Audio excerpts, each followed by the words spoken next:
Imagine a fire so clean it produced almost no smoke, yet burned steadily until the sun came up. Medieval villagers, monks, and even secretive forest dwellers used this forgotten trick to survive freezing nights without wasting precious wood. Chapter 1: Nights of Ice and Silence. Why medieval people needed a better fire. Imagine stepping outside your home on a medieval winter night. The world is frozen solid. The air so sharp it feels like it could slice through layers of wool. Villagers retreat into thatched huts, castle servants huddle beneath cloaks, and travelers press against hearths that barely push back the cold. Winter wasn't just a season, it was an adversary. And fire was the thin line between comfort and suffering. But here's the part modern people often forget: medieval fires were awful. Most homes were built with tiny windows, drafty walls, and roofs that leaked cold air like sieves. Inside, smoke often hung in thick gray layers beneath the rafters. In poorer cottages, there was no chimney at all, just a hole in the roof. You can imagine what that meant. Eyes stung, lungs burned, and everything from clothes to bread absorbed that bitter, smoky scent. Yet despite all that smoke, the fire didn't even last long. Fresh wood burns fast. Within an hour or two, flames died down, leaving only fading embers. Unless someone stayed awake to feed it, the room would plunge back into freezing darkness. And in the dead of winter, letting the fire go out wasn't just inconvenient, it could be dangerous. Families relied on nighttime heat not just for warmth, but for survival. Children, the elderly, and the sick were especially vulnerable. In some regions, frostbite and hypothermia struck even indoors. But there was another problem, one even bigger than the cold. Wood was precious and disappearing. Medieval Europe and much of Asia faced a constant wood shortage. Dense forests, once abundant, were being cut down at alarming rates. Every fire required wood, but wood meant labor, time, and often money. Many villagers rationed firewood the way we might ration medicine. Lighting a fire every morning wasn't easy or cheap. So people desperately needed a way to make a fire last not for a few hours, but for an entire night without wasting scarce wood. And they needed it to burn cleaner. Too much smoke meant trouble. Not just discomfort, but danger. Soot buildup could ignite and burn down whole villages. Worse, inhaling smoke in unventilated huts caused chronic lung problems so severe that medieval medical texts describe coughing fits similar to those seen in long-term smokers today. So imagine the desperation: you need heat, you need light, but you don't have wood to waste, and you can't fill your home with choking smoke. What do you do? Well, there were rumors. Travelers spoke of quiet fires that produced barely a wisp of smoke, fires that glowed, humming softly like sleeping embers, and stayed alive until morning. Some monks were said to keep eternal fires in their stone hearths. Blacksmiths had flames that burned hot and clean for hours. Even forest hermits whispered of fuels that didn't betray their hiding place with rising smoke. Some dismissed these stories as superstition. Others believed they were the secrets of magic or alchemy. But they weren't. They were real techniques, ingenious, practical, and rooted in a deep understanding of fuel, airflow, and chemistry long before those words existed. Techniques that modern people have largely forgotten. And these weren't just tricks for warmth. They shaped cultures, changed settlement patterns, and influenced everything from cooking traditions to architecture. Imagine being a medieval villager hearing whispers of a fire that burned all night without smoke. It would sound miraculous, almost too good to be true. Yet in hidden corners of Europe, Asia, and the Middle East, communities were quietly perfecting these methods. But how did they do it? What was the secret ingredient? Was it a special fuel, a special way of stacking the wood, a hidden technique that only blacksmiths and monks knew? To answer that, we have to go deeper into the world behind the flames. Because before we uncover the exact method, we need to understand the first piece of the puzzle: the fuel that transformed ordinary fires into slow, smokeless, all-night embers. And that story begins in Chapter 2, where a strange black substance changed everything. But what was it, and how did medieval people discover it by accident? Chapter 2: The Slow-Burning Secret. How charcoal changed everything. If you were a traveler walking through a medieval forest, you might stumble across something strange: a clearing with an enormous mound of earth shaped like a giant turtle. Smoke gently breathes from tiny holes along its surface. No flames. No blazing bonfire, just a quiet smoldering dome. To most villagers, it seemed mysterious, even magical, but this humble mound held one of the greatest fire secrets of the medieval world. Inside it, wood was transforming into charcoal, the fuel that made smokeless, long-lasting fires possible. But the journey to discovering charcoal wasn't a single discovery. Was an accident repeated thousands of times across different continents. Ancient people noticed that when wood burned in low oxygen, perhaps when a log rolled into ash or a fire collapsed under its own weight, the leftover black material burned hotter, cleaner, and slower than wood ever could. But medieval Europe, they took charcoal making to a different level. The art of the charcoal burner. Charcoal burners were a unique class of craftspeople, often living deep in forests for months at a time. They were mysterious figures, part laborer, part chemist, part storyteller. Their work was dangerous, smoky, and required an almost spiritual patience. To make charcoal, they didn't simply burn wood, they controlled the burn. They stacked thick logs into a conical pile, sometimes as tall as a house, then covered the entire mound with layers of earth, turf, and leaves. Only a few small vents were left open. When lit from the bottom, the wood inside didn't burst into flame, it smoldered. This slow, oxygen-starved burn forced moisture, sap, and volatile gases to escape, leaving behind pure carbon. The result? A fuel that produced almost no smoke, burned far longer, and reached far higher temperatures. This wasn't just an improvement. For medieval people, it was revolutionary. Why charcoal was worth more than wood. Imagine living in a world without modern chimneys. Your home is one large smoky room. The moment you put fresh firewood into the hearth, smoke billows everywhere. Your eyes tear up, babies cough, elderly villagers gasp for air. Charcoal changed that. When you placed charcoal on the embers at night, something magical happened. The fire glowed red, silent and steady. No black smoke clouds. No constant babysitting. Instead of waking up every hour to feed the fire, you could sleep through the night with embers still warm at dawn. It wasn't perfect, the heat was more steady than blazing, but for survival, it was a miracle. And it wasn't just used for heating. The charcoal economy. Blacksmiths adored charcoal. They needed intense heat to shape iron, and charcoal provided it without filling the smithy with suffocating fumes. Monasteries relied on charcoal for cooking and nocturnal heating during long winter vigils. Early miners used it underground because wood smoke would have choked them instantly. Even medieval physicians recommended charcoal fires for cleaner air in sick rooms, proof that people knew smoke-free meant healthier, even if they didn't understand lungs the way we do now. But the most intriguing users, ordinary families who learned to stretch their scarce firewood by converting part of it into charcoal. Once charcoal became widespread, the next question became clear. How do you keep the fire alive for 10, 12, even 16 hours? Charcoal alone wasn't enough. If you threw a pile of charcoal into the hearth, it would burn hot, but it would still burn out eventually. The real magic was in the method. Not just the fuel, but the way the fire was built, the way air was limited, the way ashes were used to smother without extinguishing. This wasn't random. It was a carefully refined technique passed down across generations, a technique that allowed fire to survive the darkest hours while producing barely a whisper of smoke. A technique so effective that medieval people called it the fire that sleeps. And that technique is the heart of the next chapter. Because once you had charcoal, you were ready to learn the real trick, the one that let embers stay alive until sunrise. But how exactly did medieval families bank a fire so perfectly that it refused to die? That secret is waiting in Chapter 3. Chapter 3: The Medieval Fire That Refused to Die, the banked fire technique. By the time night settled over a medieval village, the world plunged into a darkness far deeper than we can imagine today. No street lamps.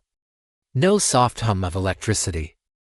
Only the faint glow of hearths leaking through wooden shutters and the shifting silhouettes of people preparing for the long cold ahead. Inside every home, there was a nightly ritual, quiet, practiced, almost ceremonial. It wasn't simply putting out the fire, no. This was something far more deliberate, the art of keeping a fire alive without letting it burn. This was the secret of the banked fire. A technique so effective it's almost shocking modern people don't use it anymore. The fire that must not go out. In many medieval cultures, allowing the hearth fire to die was considered more than a hassle. It was a failure. It meant wasting time and precious materials to spark a new flame. In some regions, it was even tied to superstition. A dead fire meant misfortune. A cold hearth invited illness. Home without a live ember felt abandoned. But practical reasons were far more urgent. Starting a fire from scratch wasn't easy. There were no boxes of matches. No lighters. You needed flint, steel, tinder, dry kindling, and luck. A morning fire could take 20 minutes to coax into life. So the solution: never let the fire die in the first place. And that meant learning how to let it smolder safely all night. Step 1. Build the fire like a slow-burning sandwich. Medieval people learned that fire behaves differently depending on how the fuels are layered. To make it last, they didn't build tall, crackling bonfires. They built dense, compact stacks designed to suffocate the flames while keeping the embers alive. A typical banked fire might look like this: a bed of glowing embers from the day's fire, a few pieces of charcoal added on top, a layer of slow-burning material like dense hardwood or pressed peat bricks, a final coating of ash that acted like a thermal blanket. This layering created a fire that barely burned, but never truly went out. Instead, it entered a kind of hibernation. The key was oxygen. Too much air, and the fire roared to life. Too little, and it suffocated completely. But medieval families were experts at this balancing act. Step 2. Smother without killing. The ash blanket. The genius of banking lay in something people usually throw away: ashes. Ash is mostly mineral powder. It doesn't burn, but it does insulate. When a thin layer of ash was sprinkled over the glowing coals, it trapped heat, reduced oxygen, and slowed down combustion. Essentially, it let the fire breathe, but only enough to survive. The effect was remarkable. The fire produced almost no visible flame. The smoke output dropped to near zero. The embers glowed quietly for 8 to 12 hours. By morning, all you needed to do was poke the ash away, add kindling, and the fire would leap back to life. Some medieval households even assigned a daily chore. Who will tend the banking tonight? It was that important.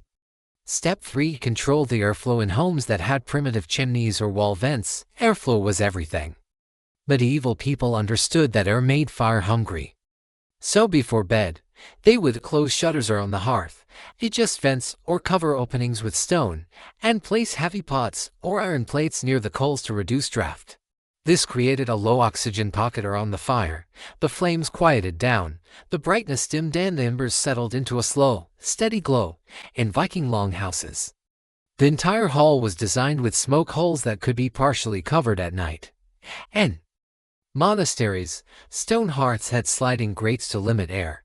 Humans didn't have thermometers or oxygen sensors, but they had instinct, generations of practice, and a deep relationship with fire. Step 4. The ceramic and stone advantage. Some wealthier homes used ceramic stoves or stone hearth boxes, precursors to modern wood stoves. These structures absorbed heat throughout the day and released it slowly all night. When a fire was banked inside one of these, it could last even longer. Some stoves kept embers alive for 2 nights or more. A warm stone hearth was a medieval luxury: quiet, clean, and lasting. The emotional side of the banked fire. Picture a family preparing their fire for the night. The room is dim, shadows dance along timber beams. A mother gently sprinkles ash over the glowing coals, whispering to her children, "Let it sleep. It'll greet us in the morning." There was comfort in it. The idea that even in the darkest hours, a tiny ember hidden beneath ash waited to bring warmth and light again. It was a symbol of continuity. A small piece of the sun kept alive through the coldest nights. And that was the real medieval secret.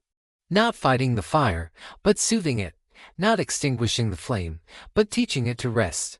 But the story doesn't end here, because while banked fires were powerful, they could be made even better, almost unbelievably so, by using certain fuels that burn slowly, silently, and nearly smokeless. But what were these mysterious fuels? Some dug from bogs, others gathered from hillsides, that made fires last even longer. The answer lies in Chapter 4. Chapter 4: Secret Fuels of the Past. bog logs, and the plants that burned slowest if you lived in medieval Europe, the Middle East, or Central Asia. You quickly learned one thing: not all fuel was created equal.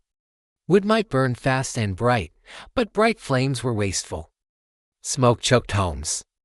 Sparks burned roofs.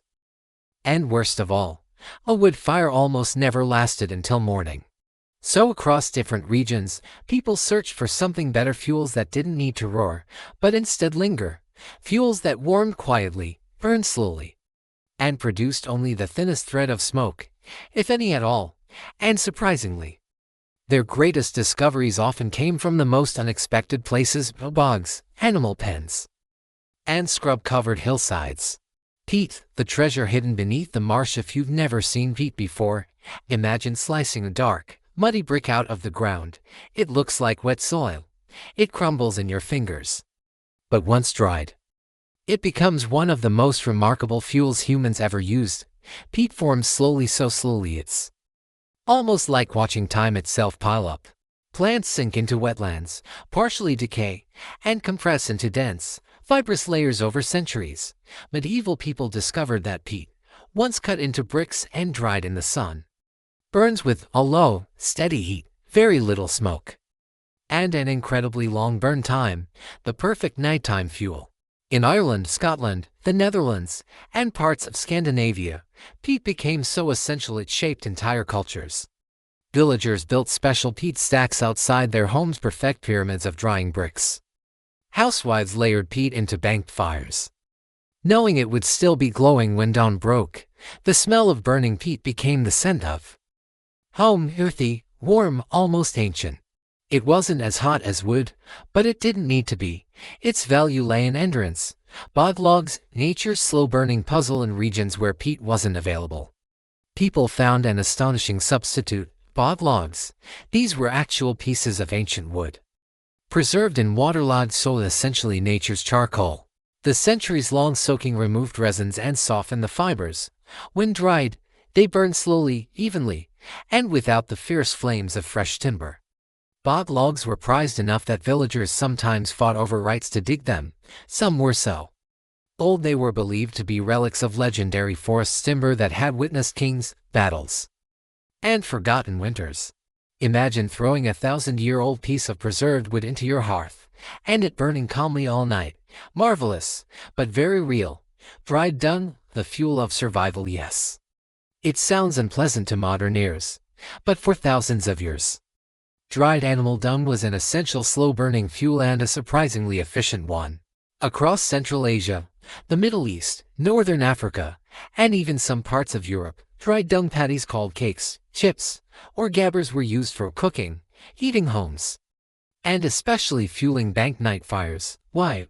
Because dung burns slowly, evenly, and with almost no flames, producing a gentle heat ideal for overnight embers.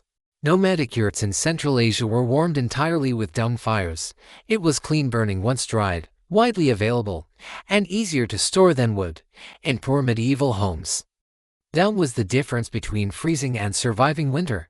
Heather, gorse, and resin-heavy shrubs in the wild, windswept highlands and hill regions. Wood was rare, but tough shrubs were everywhere.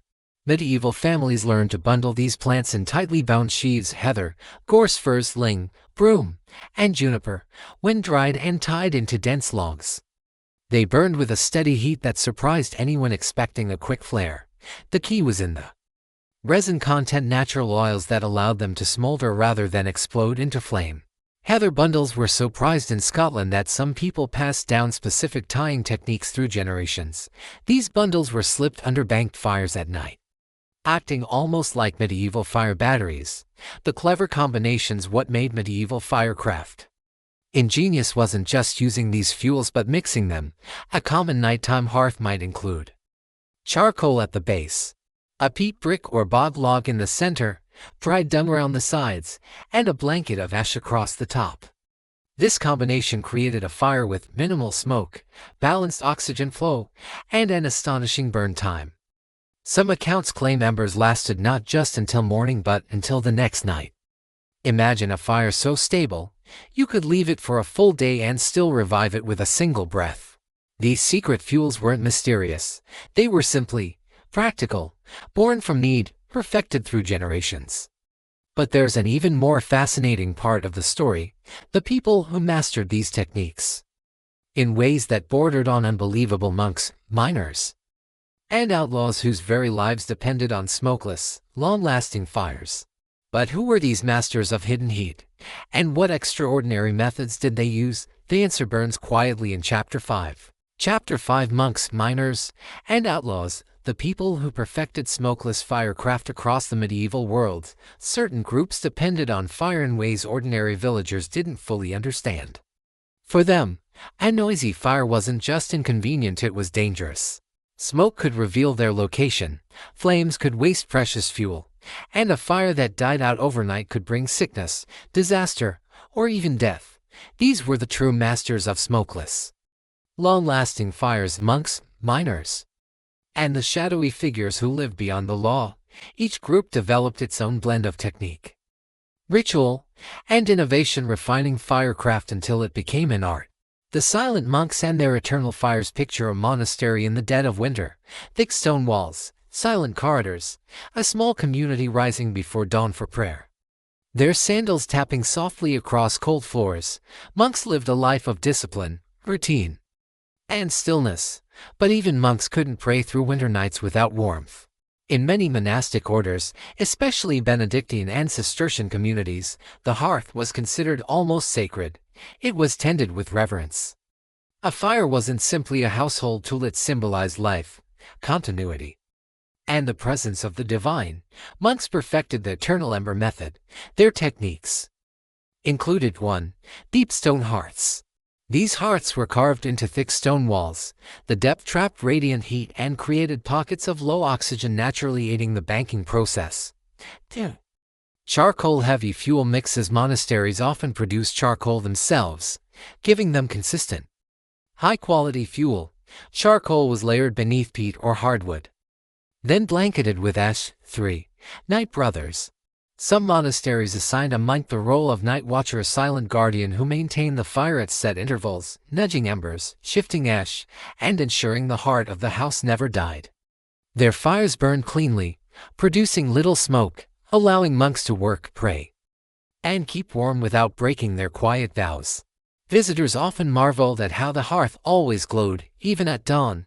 The monks simply smiled. They knew the trick. Miners, fire in the deep earth. Now imagine descending into a medieval mine, dark, damp, suffocating.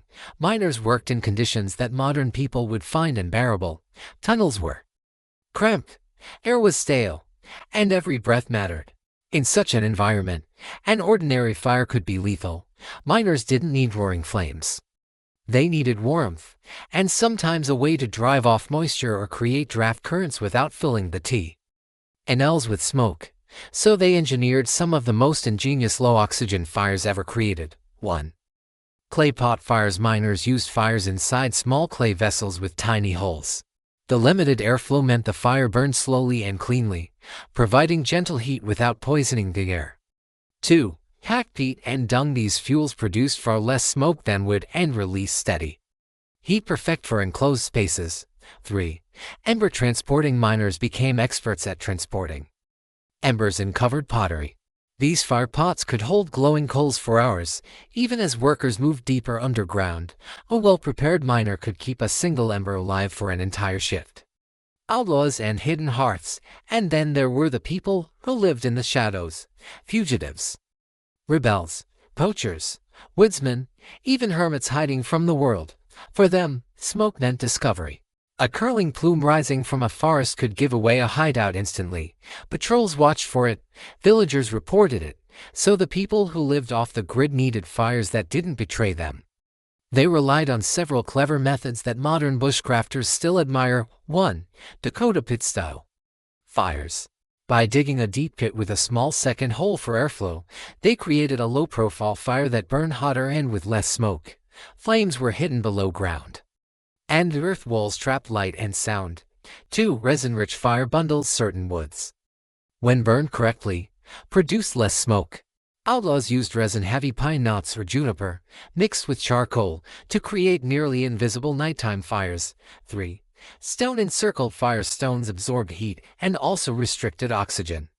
Outlaws built narrow, controlled fire pits that produced warmth but no readable smoke signature. 4. Ash-capped embers. Just like villagers, they banked fires under ash but far more aggressively. Some buried embers under thick layers of cold soil, leaving them to smolder unseen until needed. For these people, a fire that left no trace wasn't just clever, it was survival. 3 worlds. One shared secret: monks needed quiet fire for discipline. Miners needed clean fire for survival. Outlaws needed hidden fire for safety. Yet all of them mastered the same principle: control the oxygen. Choose the right fuel. Let the fire smolder, not burn. Through their refinement, these groups advanced firecraft far beyond common village methods. Their skills influenced rural households, medieval trades, and even early military encampments. But as powerful as these techniques were, something unexpected happened. Soon, the world began to change.